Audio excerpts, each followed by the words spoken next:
कैसे हैं आप लोग। आशा करते हैं कि आप लोग अच्छे होंगे, स्वस्थ होंगे और आप लोगों की तैयारी बेहतर चल रही होगी। तो आज की इस वीडियो में जो आपका CRPF, CISF, BSF, head constable, ministerial SI का एग्जाम होने वाला है, उन्हीं के टॉप मोस्ट इंपॉर्टेंट क्वेश्चंस को यहाँ पर डिस्कस करने वाले हैं।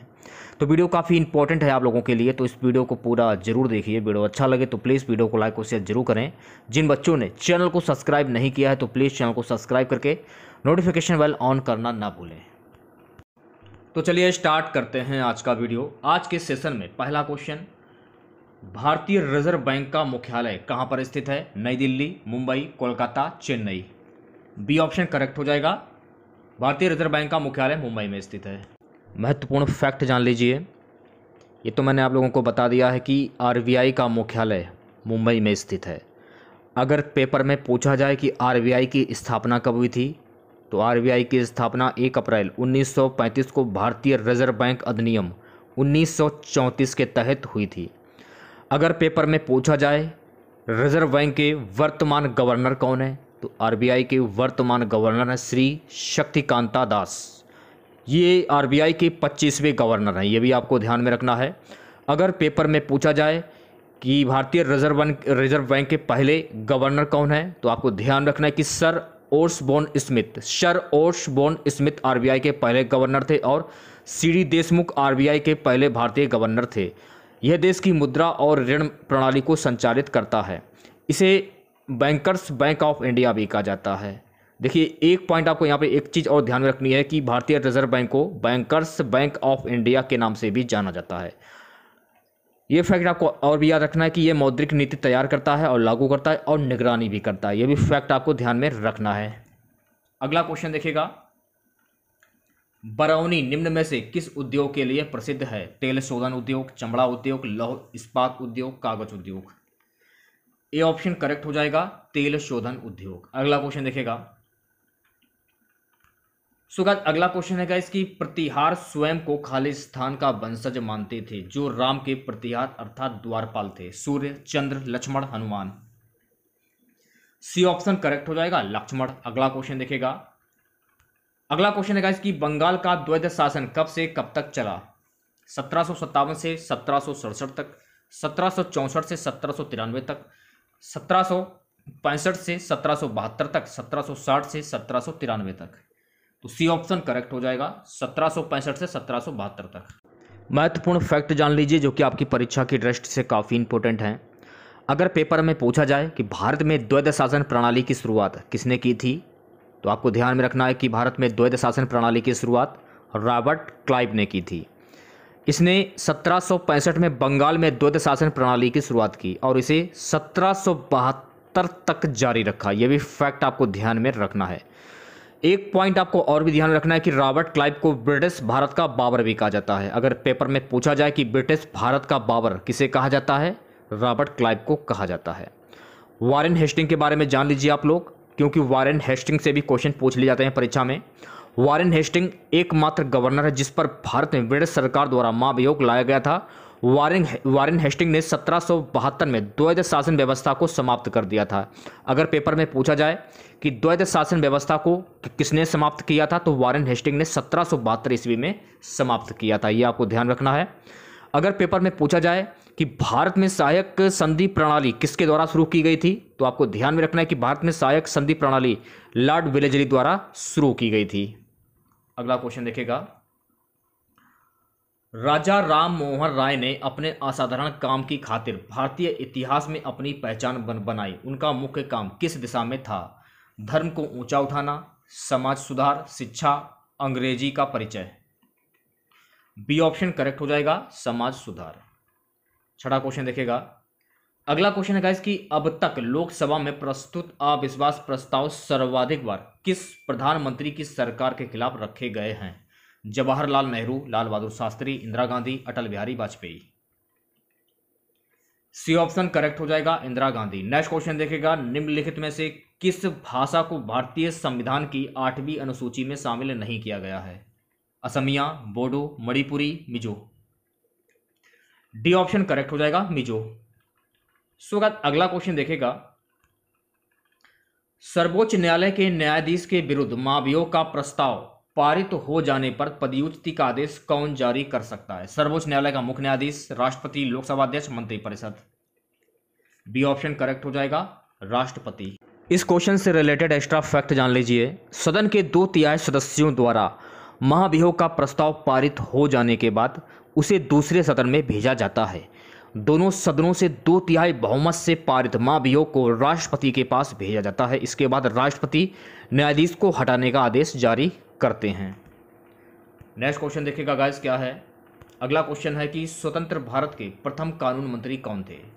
डॉक्टर बी.आर. अम्बेडकर, रफ़ी अहमद किदवई, गोपाल स्वामी अय्यर, के.सी. नियोगी। ये ऑप्शन करेक्ट हो जाएगा, doctor B R. Ambedkar. So guys अगला क्वेश्चन, न्यायिक पुनरावलोकन का अधिकार किसे है? उच्च न्यायालय, उच्चतम न्यायालय, राष्ट्रपति, लोकसभा।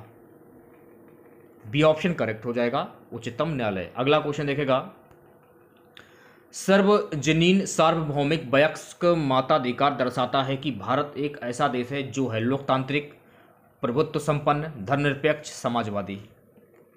ए ऑप्शन करेक्ट हो जाएगा, लोकतांत्रिक। 12वां क्वेश्चन देखेगा, निम्नलिखित में से किस प्राकृतिक प्रदेश को विश्व का चिड़ियाघर के नाम से जाना जाता है? मानसूनी प्रदेश, सवाना प्रदेश, विषुवत रेखीय प्रदेश, भूमध्य सागरीय प्रदेश। बी ऑप्शन करेक्ट हो जाएगा, सवाना प्रदेश। अगला क्वेश्चन देखेगा, सो गाइस अगला क्वेश्चन है कि भारत में सबसे अधिक कृषि भूमि किस फसल के अंतर्गत है? चावल, गेहूं, मक्का, कपास। ए ऑप्शन करेक्ट हो जाएगा, चावल। महत्वपूर्ण फैक्ट जान लीजिए। देखिएगा, चावल भारत में सबसे ज़्यादा उगाई जाने वाली फसल है। ये फैक्ट आपको ध्यान में रखना है। यह देश के कुल खाद्यान्न उत्पादन में 40% से अधिक का योगदान देता है। अगर हम बात करें भारत का सबसे बड़ा चावल उत्पादक राज्य कौन सा है, तो आपको ध्यान में रखना है कि भारत का सबसे बड़ा चावल उत्पादक राज्य पश्चिम बंगाल, जिसकी लगभग आधी कृषि भूमि चावल की खेती के तहत है। चावल की खेती के तहत लगभग 5.86 मिलियन हेक्टेयर भूमि के साथ उत्तर प्रदेश चावल का दूसरा सबसे बड़ा उत्पादक राज्य है। अगर बात की जाए कि चावल का दूसरा सबसे बड़ा उत्पादक राज्य कौन सा है, दूसरा उत्तर प्रदेश, पहला कौन है? पश्चिम बंगाल। देश में मुख्य चावल उगने का मौसम खरीफ है, यह भी आपको ध्यान रखना है। कटाई के समय के अनुसार इसे शीतकालीन चावल के रूप में जाना जाता है। सर्दियों खरीफ चावल की बुआई का समय जून जुलाई है, इसकी कटाई नवंबर दिसंबर में की जाती है। सारे फैक्ट आपको ध्यान में रखने हैं। अगला क्वेश्चन देखिएगा, निम्नलिखित में से किस जिले में कॉफ़ी का अधिक उत्पादन होता है? कुर्ग, मैसूर, हुबली, बेल्लारी। ये ऑप्शन करेक्ट हो जाएगा, कुर्ग।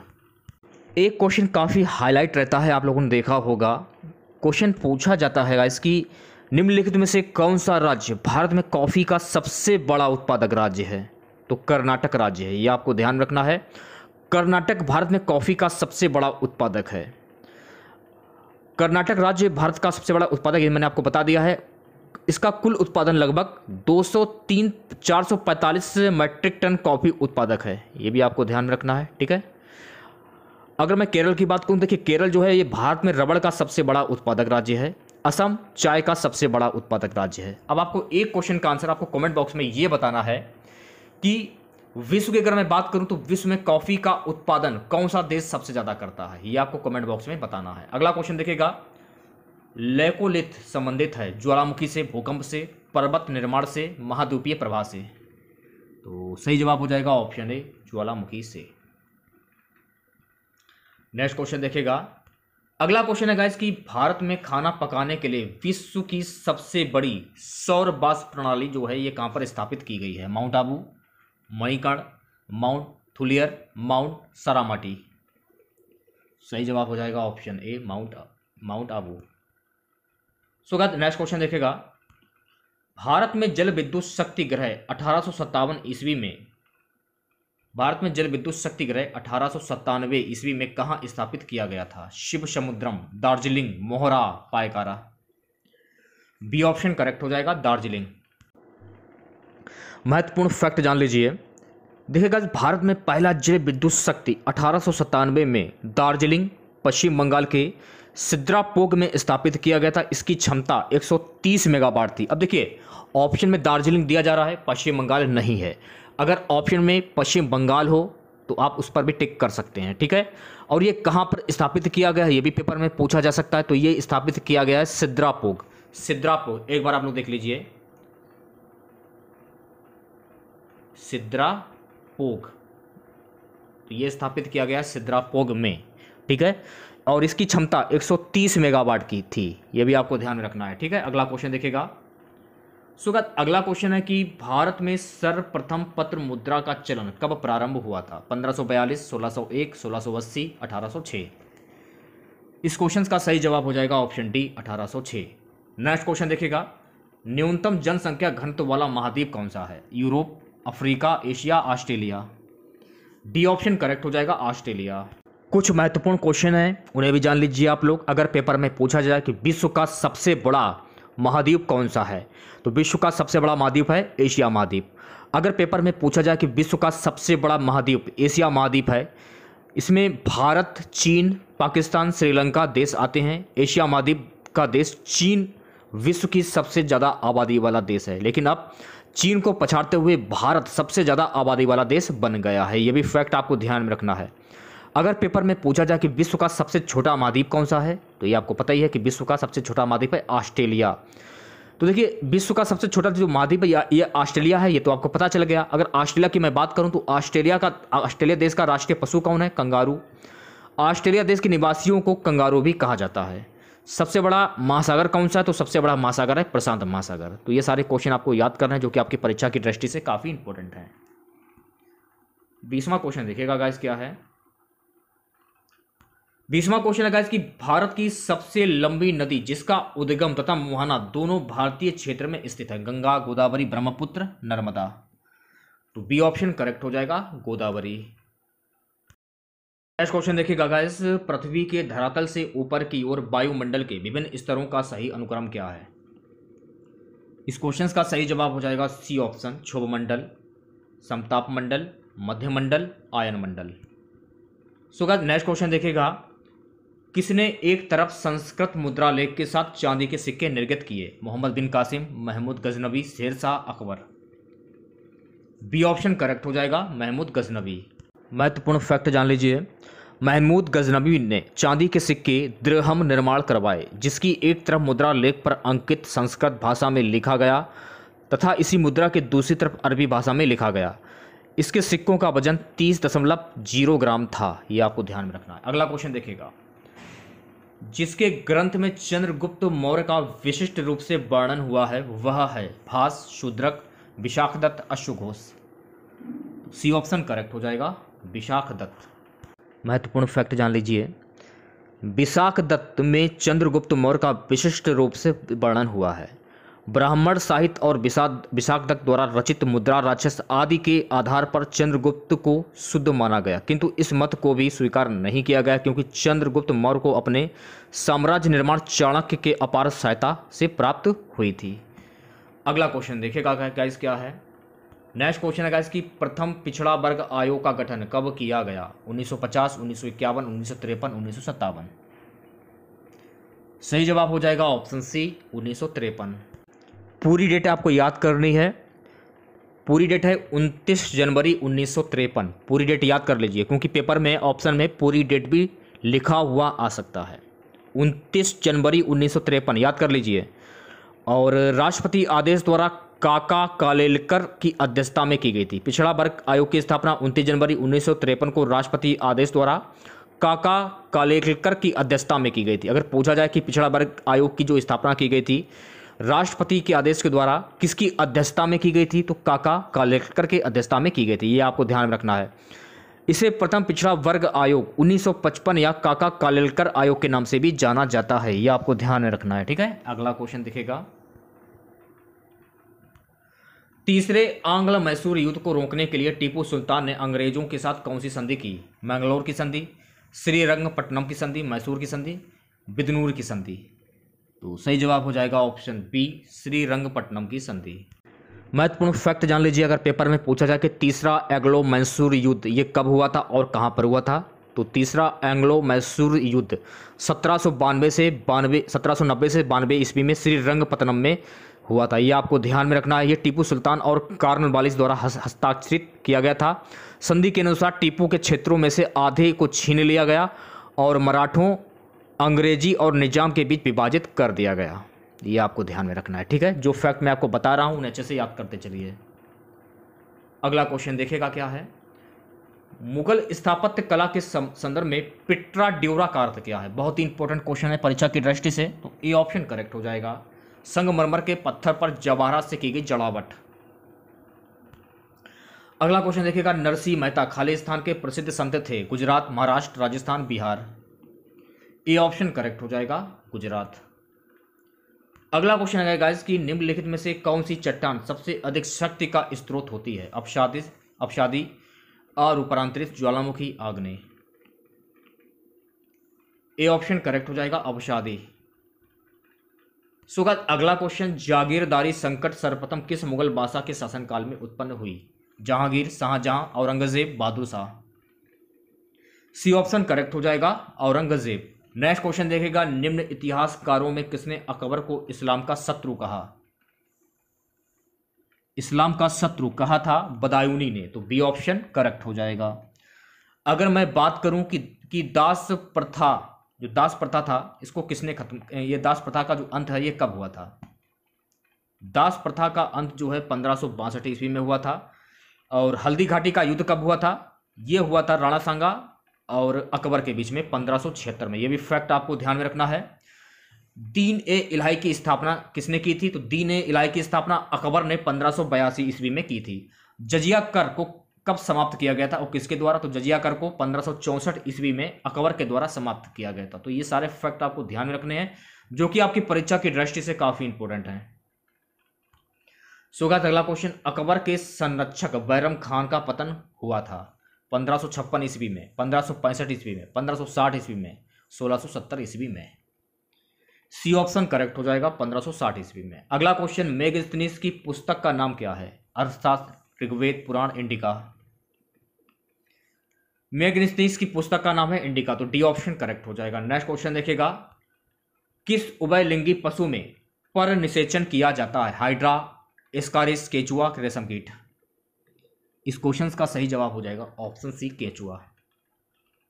अगला क्वेश्चन देखिएगा। प्लवर क्या होता है?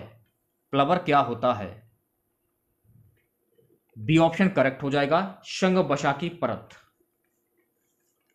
चलिए बढ़ते हैं अगले क्वेश्चन की ओर। अगला क्वेश्चन क्या है? चंगेज खान ने जलालुद्दीन का पीछा करते हुए किसके शासनकाल में भारत की सीमाओं पर आक्रमण किया था? कुतुबुद्दीन ऐबक, इल्तुतमिश, बलबन, नसीरुद्दीन खुसरो। तो सही जवाब हो जाएगा इस क्वेश्चन का option B, Iltutmish. Changez Khan के बारे में कुछ महत्वपूर्ण तथ्य हैं, उन्हें जान लीजिए जो कि आपकी परीक्षा की दृष्टि से काफी इंपॉर्टेंट है। चंगेज खान ने इल्तुतमिश के शासनकाल में भारत पर आक्रमण किया था। चंगेज खान का जो जन्म है मंगोलिया में 1162 ईस्वी में हुआ था। मंगोल साम्राज्य के संस्थापक थे। उसने वर्ष 1221 ईस्वी में भारत पर आक्रमण किया। इल्तुतमिश ने चंगेज खान के भारत पर हमले को रोका था। ये भी आपको ध्यान में रखना है, ठीक है। मैं बात करूं तैमूरलंग की, तैमूरलंग के बारे में भी जान लीजिए आप लोग। देखिए तैमूरलंग जो था इसने फारस और मध्य एशिया के बड़े हिस्से पर शासन किया था। तैमूर ने वर्ष 1398 में भारत पर आक्रमण किया, ये भी आपको ध्यान रखना है। अब मैं बात करूंगा इल्तुतमिश की। देखिए इल्तुतमिश जो था यह दिल्ली सल्तनत के असली संस्थापक इल्तुतमिश थे। इसने 1211 से 1236 ईस्वी तक शासन किया था और इसने इक्टा प्रणाली की शुरुआत भी की थी। यह भी आपको ध्यान रखना, अगर पेपर में पूछा जाए कि इक्टा प्रणाली की शुरुआत किसने की थी, तो इक्टा प्रणाली की शुरुआत इल्तुतमिश ने की थी। ये भी आपको ध्यान रखना है। हाँ, उसने 2 सिक्कों का परिचय दिया था, एक था चांदी का सिक्का टका और तांबे का सिक्का जीतल। ये भी फैक्ट आपको ध्यान में रखना है। अगला क्वेश्चन देखिएगा।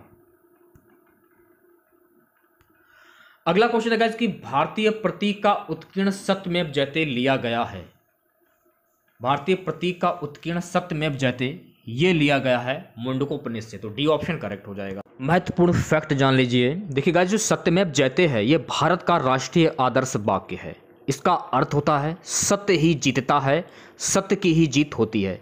ये भारत के राष्ट्रीय प्रतीक के नीचे देवनागरी लिपि में अंकित है।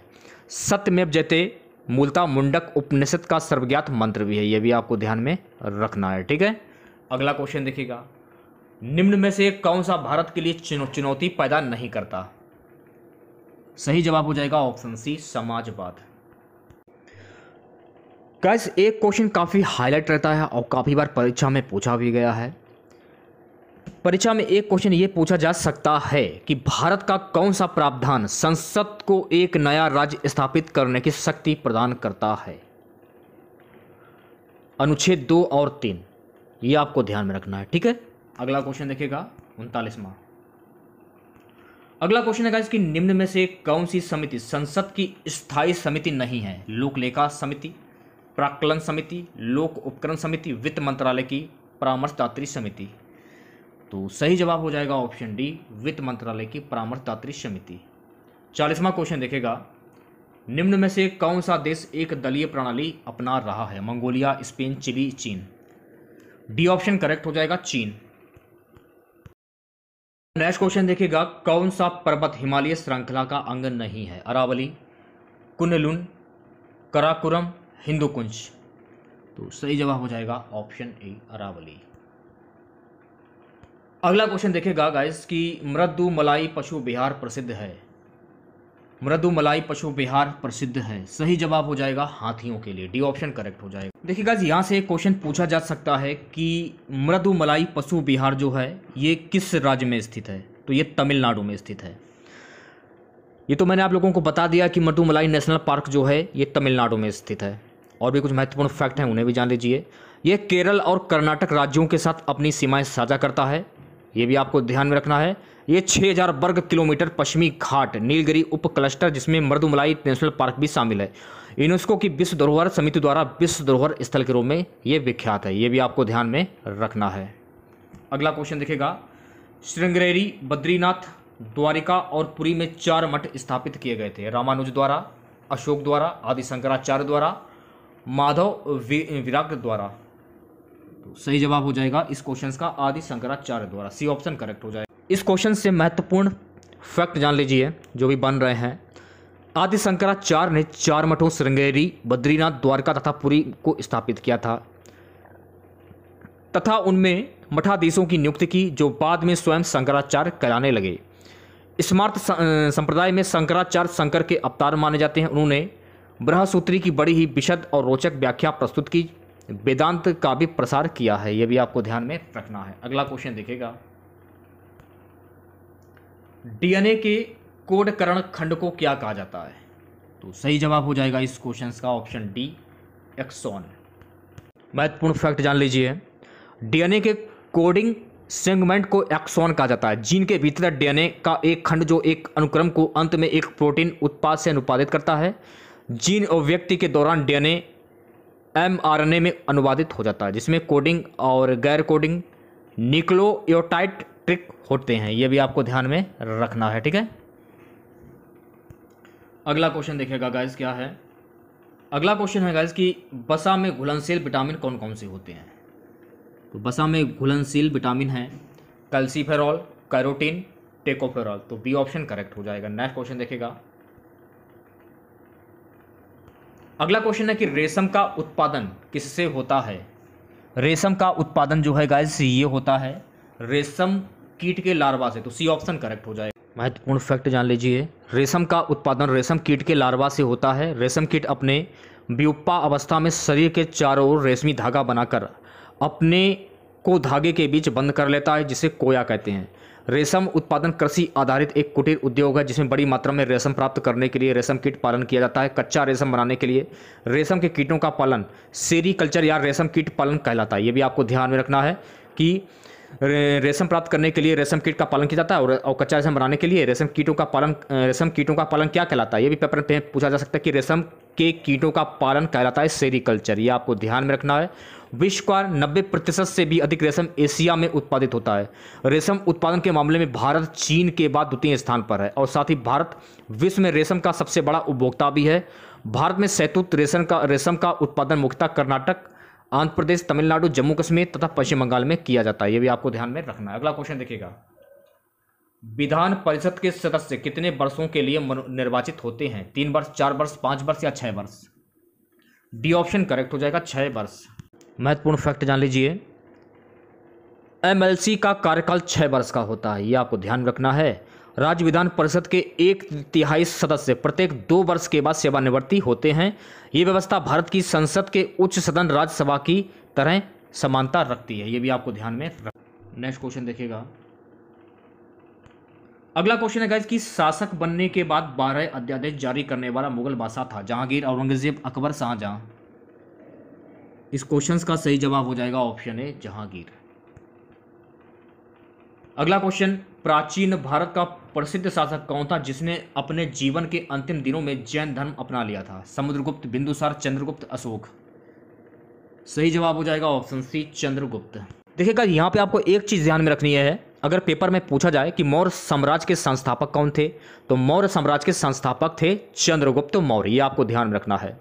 चंद्रगुप्त ने अपने बेटे बिंदुसार के पक्ष में सिंहासन से नीचे कदम रखा और अपने जीवन के अंत में जैन धर्म को अपनाया, ये आपको ध्यान रखना है। फिर वे भद्रभाहु के नेतृत्व में जैन भिक्षुओं के साथ मैसूर के पास श्रवणबेलगोला गए और उनका निधन हो गया, ये भी फैक्ट आपको ध्यान में रखना है, ठीक है। अगला फैक्ट आपको ये ध्यान रखना है कि उन्होंने 25 वर्ष की छोटी उम्र में नंद वंश के अंतिम शासक घनानंद से पाटिल पुत्र पर कब्जा भी किया था, ये भी फैक्ट आपको ध्यान में रखना है। आज का हमारा सबसे लास्ट क्वेश्चन रहेगा, उच्चतम न्यायालय को परामर्शदात्री बनाया गया है? उच्चतम न्यायालय को परामर्शदात्री बनाया गया है किस अनुच्छेद में? तो सही जवाब हो जाएगा अनुच्छेद 143 में, सी ऑप्शन करेक्ट हो जाएगा। तो आज के वीडियो में बस इतना ही। आशा करते हैं कि आज का वीडियो आप लोगों को पसंद आया होगा। वीडियो अच्छा लगे तो प्लीज़ वीडियो को लाइक और शेयर जरूर करें। जिन बच्चों ने चैनल को सब्सक्राइब नहीं किया है तो प्लीज़ चैनल को सब्सक्राइब करके नोटिफिकेशन बेल ऑन करना ना भूलें। तो मिलते हैं नेक्स्ट वीडियो के साथ। जय हिंद, जय भारत।